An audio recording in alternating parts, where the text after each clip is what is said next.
Os discípulos: em verdade vos digo que um rico dificilmente entrará no reino dos céus. E ainda vos digo que é mais fácil passar um camelo pelo fundo de uma agulha do que entrar um rico no reino de Deus. Ouvindo isto, os discípulos ficaram grandemente maravilhados e disseram: sendo assim, quem pode ser salvo? Jesus, fitando neles o olhar, disse-lhes: isto é impossível aos homens, mas para Deus tudo é possível. Então lhe falou Pedro: eis que nós tudo deixamos e te seguimos. Que será, pois, de nós? Jesus lhes respondeu: em verdade vos digo que vós, os que me seguistes, quando, na regeneração, o Filho do Homem se assentar no trono da sua glória, também vos assentareis em 12 tronos, para julgar as 12 tribos de Israel. E todo aquele que tiver deixado casas, ou irmãos, ou irmãs, ou pai, ou mãe, ou mulher, ou filhos, ou campos, por causa de meu nome, receberá muitas vezes mais e herdará a vida eterna. Porém, muitos primeiros serão últimos, e últimos primeiros. Amém. Grandioso Pai, nosso Deus, nós estamos hoje, Senhor, reunidos para mais um momento de cultuá-lo, mais um momento de louvá-lo, um momento em que nós damos sequência ao nosso propósito real, que é Cristo. Nós estamos aqui, Senhor, pedindo em seu altar que o Senhor abençoe esse momento, que o Senhor abençoe a cada irmão, que possamos entender a sua palavra, possamos trazer frutos dela para o nosso dia a dia e levá-los também para os outros que ainda não o conhecem. Senhor Deus, abençoe este momento, guia-nos, Senhor, pela sua palavra, em nome de Cristo, amém. Irmãos, essa passagem, ela parece muito simples, muito básica, mas há alguns perigos que nós devemos entender e devemos tratar. Na aula passada, nosso irmão Caio, ele nos ensinou sobre a passagem do jovem rico, né? Jesus, ele dá um ensinamento e mostra como nós devemos segui-lo, né? Nos versículos 20 e 21, por exemplo, de Mateus 19, o jovem rico que julgava ser merecedor, ele se julgava poder ter o reino dos céus, né? Poder estar presente lá, ele queria ouvir de Jesus, das próprias palavras de Jesus, né? Por seus bons feitos, que ele alcançaria essa vida eterna. Ele tinha praticamente certeza de que para ele estava fácil, para ele era já ganho a vida eterna. Por quê? Apesar de ter riquezas, ele dizia que ele honrava seus pais, seguia os mandamentos, ajudava as pessoas. Então, para ele já estava herdando o reino dos céus. Mas aí é que está um porém, né? Quando ele chegou até Jesus e questionou, perguntou, né, Jesus ouviu aquele jovem e orientou ele, né, para o que ele deveria fazer para que herdasse então o reino dos céus, que diz assim: replicou-lhe o jovem: tudo isso tenho observado, que me falta ainda?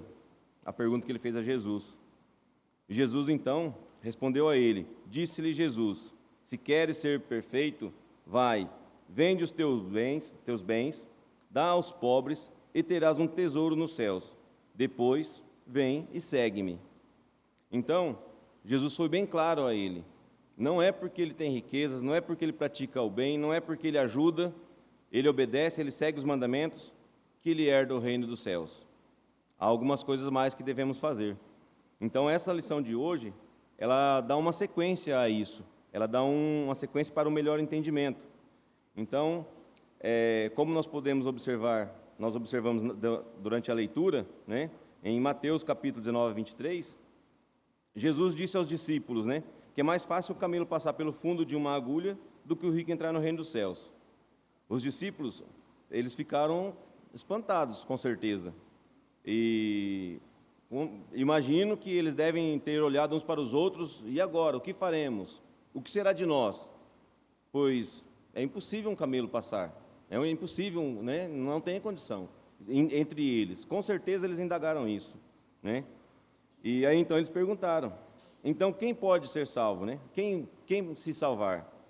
Jesus olhou firme para eles e, sem hesitar, ele soltou aos homens, né? Que a vocês é impossível, mas a Deus tudo pode.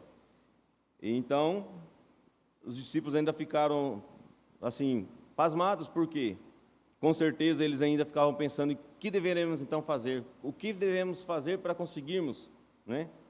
E aí Pedro, como sempre, pelo que a gente vê em relatos de Pedro, ele sempre é o que mais questiona, é o que mais pergunta, né?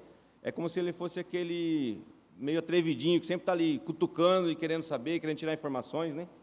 Então, Pedro perguntou, né? Ele se meteu no meio ali e perguntou: a gente largou tudo, né, para te seguir. A gente deixou tudo que tínhamos para seguir. E o que a gente vai ganhar com isso, né? Em outras palavras, o que nós ganharemos com isso? Ele fala como se ele estivesse buscando alguma coisa, uma recompensa material. A forma que ele falou é como se ele estivesse buscando ter algo ainda aqui na terra, né? E isso não é bem o que Jesus nos alerta, né? No que ele nos ensina. E Jesus, como sempre, com a voz dele que ecoa e causa até arrepios, né? Ele respondeu, né, que no dia que ele sentasse no trono, né, aqueles que o seguem, aqueles que firmemente o seguem, né, eles sentariam ao lado dele, né? Então eles sentariam para julgar as tribos, né? Então, assim, nesse momento eles começaram a entender que de fato o que eles ganhariam não era aqui, né? Então os próprios discípulos com certeza tiveram algumas dúvidas de como fazer, como agir, mas Jesus deixou claro que quando ele sentasse no trono, com ele eles estariam, para também julgar as tribos. E com isso, então, nós podemos entender um pouquinho que o que nós buscamos não pode ser para algo aqui no mundo, algo aqui onde vivemos. Tem que ser algo espiritual. O intuito de Cristo é nos guiar para algo espiritual. A nossa vida aqui é passagem, mas Ele quer que nós sigamos com Ele para algo espiritual, para o reino dos céus. E então, com isso, quem abrir a mão de casa, família, filhos, né? Então, tudo isso ganhará em dobro, tudo isso ganhará mais, né? Como Jesus disse a eles, né? E não será o suficiente? Ganhar a vida eterna. Isso não é suficiente? Então, Jesus, ele é bem claro, ele faz os comentários, ele conversa, ele explica e orienta, né? E como sempre, tem os que questionam, né? Mas Cristo deixa bem claro que herdarão sim a vida eterna. Porém, ele já solta um outro alerta, né?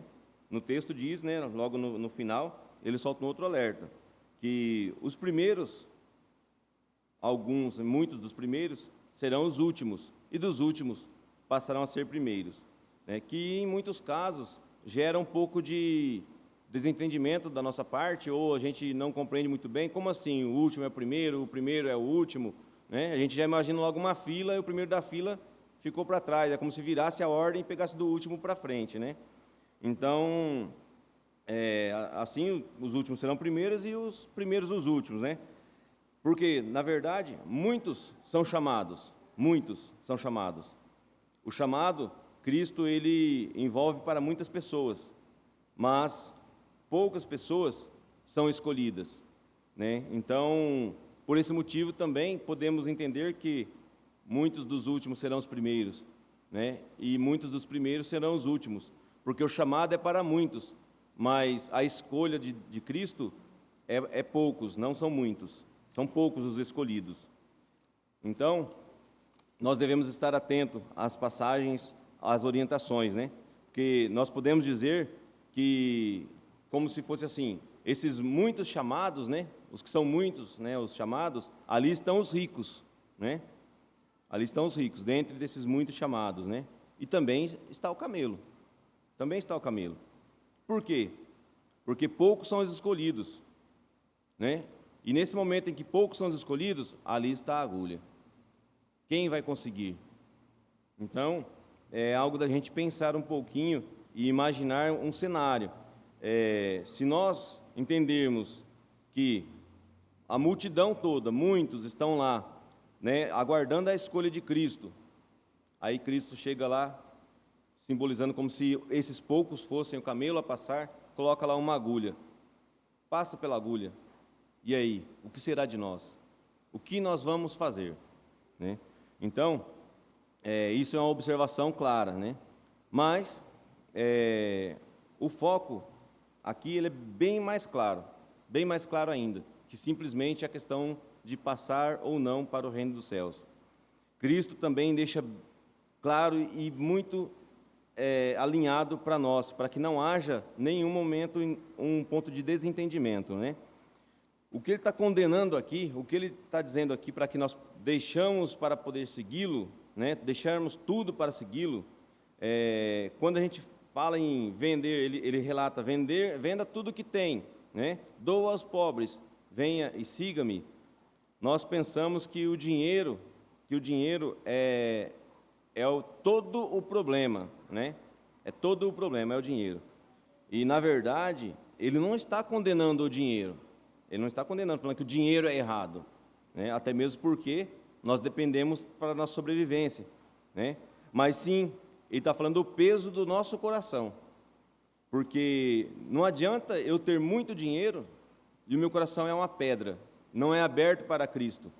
O meu coração ele é trancado, ele é pesado. Então, não adianta, o dinheiro de nada vale. Então, o que ele quis dizer exatamente é isso. Desfaça de tudo que te domina, tudo que te retém nesse mundo. Amoleça o teu coração, venha e siga-me. Por quê? O nosso coração tem que estar sempre voltado a Cristo. Nós não podemos, em momento algum, desviar o nosso foco. O nosso olhar tem que estar a Cristo, sempre, né? Então, a gente pode até assim, pensar que é exagero, né? Mas não é exagero. Ele nos deixa bem claro isso, né? Ele deixa bem claro. Um rico, ele é cheio de confiança, cheio de orgulho. Ah, mas então é errado a pessoa, de repente, ter uma riqueza? Não é errado. Errado é ele ter o orgulho, ele ter essa sensação de poder, dele achar que ele pode e ele consegue tudo. Por quê? Porque ele tem o dinheiro. Na verdade, quem pode e consegue tudo? Apenas Cristo, apenas Deus. Não nós. Não importa o que nós tenhamos aqui. Financeiramente, pior ainda. Porque de todas as formas, teremos problemas. Tendo dinheiro ou sem dinheiro. Cristo deixou bem claro. Nós teremos muitos momentos de aflições. Mas é para termos um bom ânimo. Ele venceu o mundo. Então, ele nos orienta, né, para tomarmos cuidado, para termos esse ânimo, para termos fé, para seguir. Então, o que pode parecer impossível para nós, né, porque olhando e imaginando nós um cenário, realmente é impossível. Quem é capaz de passar pelo fundo de uma agulha? Né? Quem dirá um camelo que é maior que nós? Né? Então, para nós, isso realmente é impossível. Não há como, mas, né, para nós, para Deus não é. Para Deus nada é impossível. Ou seja, Ele julga, né, e Ele joga tudo da forma que Ele determinou. Tudo que é feito é da forma que Ele já determinou, né? Então, na passagem, Pedro, né, o pragmático, ele quer saber do troco dele, ele quer saber, peraí, mas ele, da forma que ele pergunta, ele questiona, é como se ele chegasse e falasse, não, mas só um momentinho, ó, eu deixei tudo que eu tinha lá, né, mudei tudo que eu fazia, estou te seguindo, e agora, mas o que eu vou ganhar com isso? Qual é a minha recompensa? Nós estamos aqui, passamos por todas essas dificuldades, e qual é a nossa recompensa diante de tudo? Qual é o nosso prêmio? Né? Com certeza, ele estava pensando em algo também material, com certeza, porque na maioria das vezes é o que a gente pensa, é o que a gente imagina, e nas nossas orações, nós pedimos que Deus nos abençoe, pedimos paz, nós pedimos que Ele nos ajude com algo financeiro. Opa, peraí, financeiro? E aí? Mas Cristo não está dizendo que a parte financeira aqui está errada, eu querer ou eu pedir. Não, eu posso pedir, mas é tudo pela vontade de Deus. Eu posso pedir para que Ele me dê saúde financeira, eu posso pedir para que Ele me ajude a conquistar algo que eu tanto almejo, né? mas não pode ser o meu foco, não pode ser o meu centro da atenção. Não é porque de repente eu pedi, aí eu consegui lá, comprei a casa dos meus sonhos, né? Não, mas a casa dos meus sonhos, por quê? Meu sonho tem que ser Cristo, não a casa. Meu sonho tem que ser Cristo, sempre. Então, esse é um grande erro nosso, é um erro nosso perigosíssimo, porque nós caímos uma vez, pedimos perdão, caímos de novo, pedimos perdão, e estamos sempre caindo. Então nós devemos estar sempre firmes em palavras, sempre firmes em orações, porque nós caímos a todo momento, quando se trata de questão de Cristo e questão de mundo, porque, pelo menos pelo que a gente entende, nós somos, sim, pecadores, grandes pecadores, não vamos deixar de ser, mas nós devemos estar sempre de olhos a Cristo, para que possamos minimizar isso tudo, e não tratar as nossas coisas como sendo prioridades. A prioridade é Cristo, prioridade é Cristo, sempre Cristo, né? Então, ele diz assim, né, que Cristo diz, né, em resposta a Pedro, né, vocês vão reinar comigo, né, e quem se arriscar por mim vai ganhar de volta, que é esse troco que Pedro tanto estava querendo saber, né, vai ganhar o eterno, né, vai ganhar o reino de Deus. Então, aí sim, Pedro entendeu, como se caísse a ficha de Pedro, né? Entendeu que, na verdade, não é o mundo que Cristo estava dizendo, não era o mundo que ele tinha que buscar, e sim a Cristo, né? Mas e quanto a nós? Onde nós estamos em tudo isso? O que nós devemos fazer, né?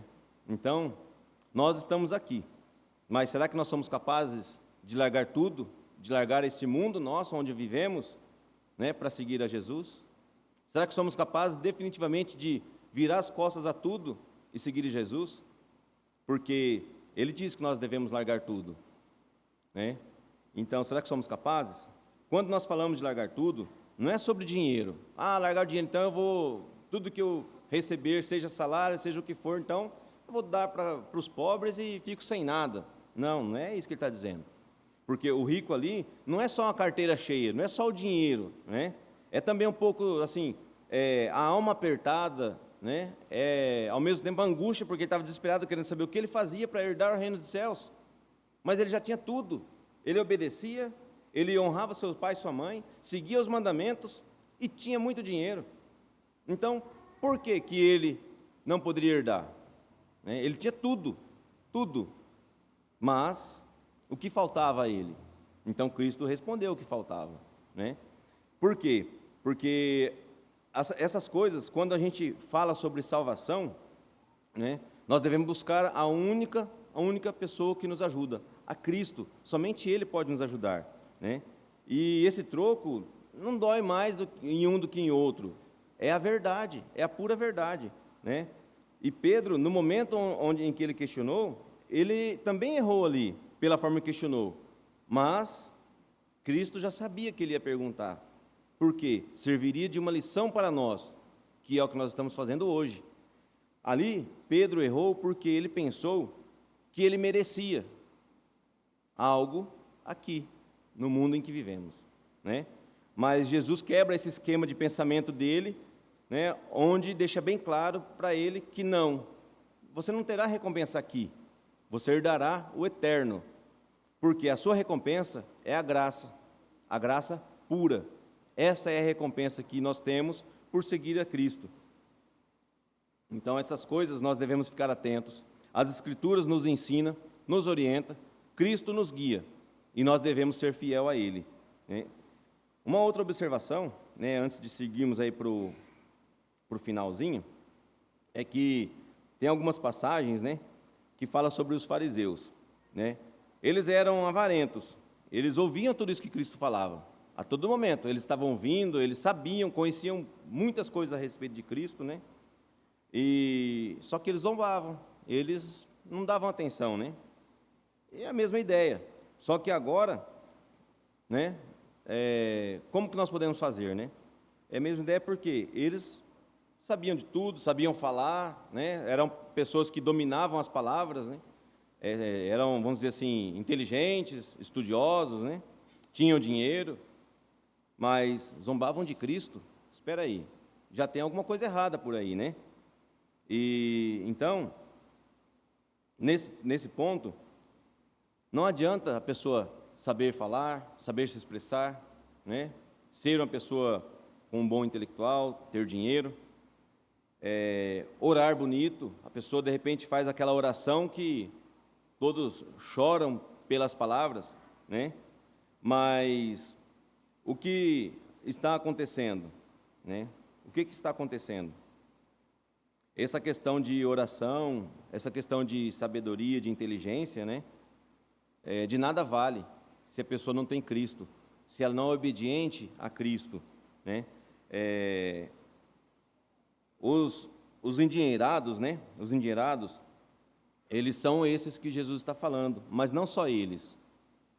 Não é só eles. Quando Jesus fala, não é só questão de quem tem dinheiro, né? A riqueza que Jesus fala é a riqueza do mundo. Então, nós erramos por pensar que quando fala em riqueza é dinheiro, né? Imóveis, carros, né? Ouro e tudo mais. Não são só essas riquezas que nos prendem ao mundo. São as coisas que nós fazemos aqui. É tudo aquilo que nós fazemos aqui e contraria a Cristo, contraria a Deus, né? Assim, diante dessa narrativa, né? Uma coisa que nós podemos afirmar é que o reino de Deus, ele sim é uma porta, né? Mas essa porta, ela não é uma porta para quem tem dinheiro. Não é uma porta que você chega lá, não é como se fosse a praça de pedágio. Chego lá, pago e passo. Não. Essa porta, ela é para aqueles que a abrem com o coração. É para aqueles que têm o coração quebrantado, aqueles que estão com o coração em Cristo e abrem esta porta. Ela está sempre à disposição. Essa porta não tem preço. Não há dinheiro que vai pagar para que essa porta abra. Não adianta eu chegar lá com a mala de dinheiro que essa porta vai estar trancada para mim. Eu tenho que chegar lá com o meu coração em Cristo. Isso é o que Ele nos ensina, é o que Ele nos orienta a fazer. Então, por outro lado, é errado eu pedir uma oração, ou eu fazer uma oração, então, pedindo bens materiais? É errado eu pedir uma boa saúde financeira para mim, minha família? Pedir para que Cristo me ajude com o que eu almejo? Na verdade, não é errado, né? Mas Cristo deixa claro, não é o foco, não é esse o foco, porque no nosso mundo em que vivemos, nós teremos aflições, e muitas aflições. Então, independente se eu tiver muito dinheiro, com certeza eu também vou ter aflição, e não há dinheiro que pague a paz em Cristo. Se nós pudermos observar, lá em João 16, 33, João 16, 33, diz assim: estas coisas vos tenho dito, para que tenhais paz em mim. No mundo passais por aflições, mas tende bom ânimo, eu venci o mundo. Então veja só, Ele nos alerta, Ele mesmo já nos diz, Ele venceu o mundo. Se Ele venceu o mundo, está chamando para que nós possamos ir com Ele. O que nós temos que fazer? Vamos ficar pensando? Vamos ficar coletando o que eu tenho? Eu já vou coletar tudo que eu tenho aqui de reserva e vou juntar riquezas aqui? Isso não vai me facilitar, não vai me ajudar em nada. Pelo contrário, está pesando a minha vida, pesando a minha alma para seguir a Cristo. É um peso, é um fardo. Então, o que você vai fazer com tudo isso? O que nós podemos fazer com tudo isso, né? Você acha que se nós tivermos tudo isso, nós vamos ter uma vida realmente tranquila?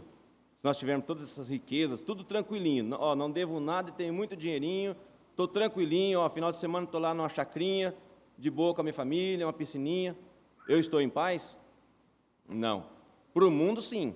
Eu estou em paz, alegria e harmonia com o mundo, mas não em Cristo. Jamais. De forma nenhuma.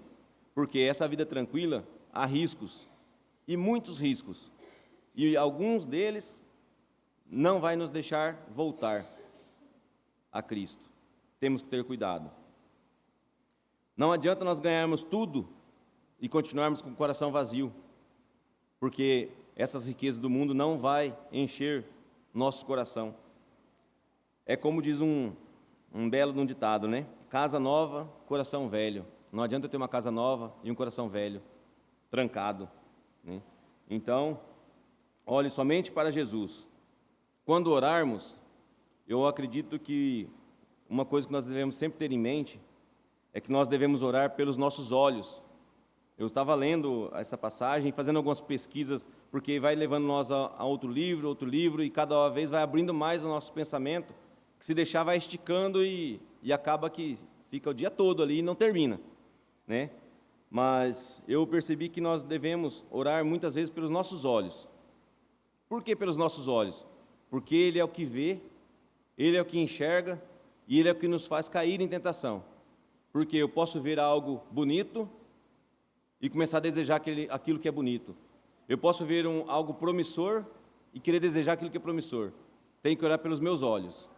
Eu acho que isso é algo que nós devemos orar pelos meus olhos, pelos nossos olhos, sempre, para que nós tenhamos os olhos voltados a Cristo apenas, e não para ter uma garagem nova, né? Vamos dizer assim, um carro bonito, uma casa bonita. Não, orar pelos nossos olhos, para que eles estejam sempre em Cristo, porque ele sempre tem que estar voltado a Cristo, porque o resto é Ele quem vai fazer. Cristo vai abrir as portas para nós.